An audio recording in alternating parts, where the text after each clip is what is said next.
Next, we've got something slightly different from the lovely Helen Barnes, loving 80s music. And Helen has spoken with comedian Rhod Gilbert about his upcoming tour, which is running through until November of next year, stopping just over the border in Leicester next month, as well as 2 dates here at Nottingham's Theatre Royal in November. And Helen spoke to the Welsh funnyman, who's appeared on loads of TV shows like Nevermind the Buzzcocks, Live at the Apollo, and 8 out of 10 Cats Does Countdown, about what the tour dates will include, as well as Rod's health after he was recently given the all clear following extensive treatment for head and neck cancer. Take a look. First of all, you are coming to Nottingham, not just once but twice, with your Rhod Gilbert and the Giant Grapefruit tour. Tell us a little bit about that. Yeah, so it's called Rhod Gilbert and the Giant Grapefruit. That is a bit of a, I've pinched Roald Dahl's James and the Giant Peach there. It's also a nod, it's a bit dark, it's a nod to the tumour in my neck, the grapefruit. But it's also, it's a very upbeat, it's a happy show, you know, it's an upbeat, uplifting show. And it's the sort of idea that, you know, that phrase, when life gives you lemons, you make lemonade. And I've sort of taken that and twisted into what do you do when life gives you grapefruits? Starts throwing grapefruits at you. And so this is the story of my cancer from diagnosis to now, really. But it is dark in places. You know, I've made it as funny as I possibly can because it's a stand-up show, so I want it to be funny. And it's happy and upbeat and positive. You know, I want people to come away beaming, really. Fantastic. Now, it's 130 dates. It runs until 2025. That's a lot of cities you're visiting.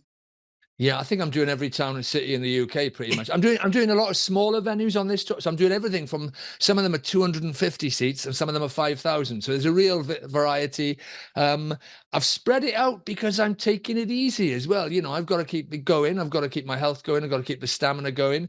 In the old days, I would have done 5, 6, 7 nights a week. I'm not doing that anymore. I'm doing 3, 4 nights a week. So that's why it goes on for the next 2 years, pretty much. And we keep adding more shows. So, you know, happy days. Your last tour, The Book of John, critics said it was amazing, your best work to date. I'm going to go out on a limb and say I think this is the best. Well, but let's put it this way. This is certainly the thing I'm enjoying doing most, which is odd for a show about cancer. But it feels, I don't know, it's nice to, it feels like you're doing stand-up about important stuff, like, you know, stuff that matters to people, stuff that has a real impact, stuff that really has an emotional response from an audience. Not just, you know, in the old days, I used to do stand-up about duvets and tog ratings and toothbrushes and lost luggage. And now I'm doing it about sort of much more meaningful stuff. And that's, I'm enjoying that. So I think this is the kind of best stuff I've done, but we will wait and see for the reviews. I won't read them, but I probably will. I say I won't, I probably will. I can't help myself. Now, let's have a little chat about the cancer, because you look amazingly well now. In what ways has it changed you? God, how long have you got? It's changed everything. It's changed everything. It's obviously, it's cliched, isn't it? And everyone says it, but it changes your attitude to life. It makes you realize the value of every day. It changed, you know, you're trundling along thinking cancer happens to other people, and you kind of you don't really think about it much, but you kind of think you've got a long time left, haven't you, to do all the things you want to do and hang out with the people you want to hang out with, and suddenly you kind of think, oh, hang on, that's not how this works. This works, I might not have much time. So it changes everything. Everything's a little bit more important.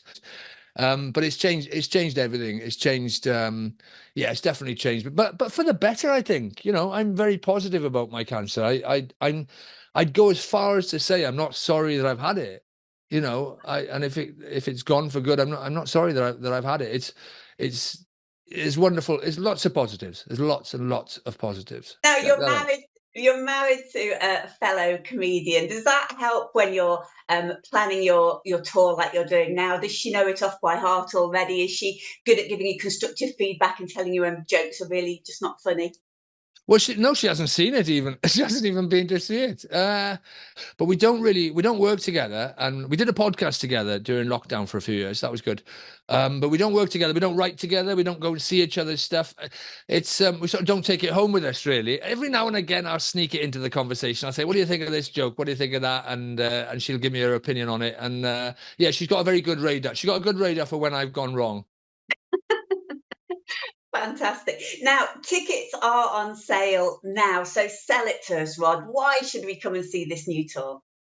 Well, if you want, I mean, it's a weird idea to come and see a show about somebody's cancer story. Where if you want cheering up, but if you know that we need all the laughs we can get in the world at the moment. Is that we all need cheering up, and if you want to come in and go away, have a few tears, lots of laughs, and feeling better about the world and feeling uplifted and full of life, then that is how I would sell it to you. Come along and watch me take some power back from cancer by ripping it a new one. Wonderful. Thank you very much for that, Helen.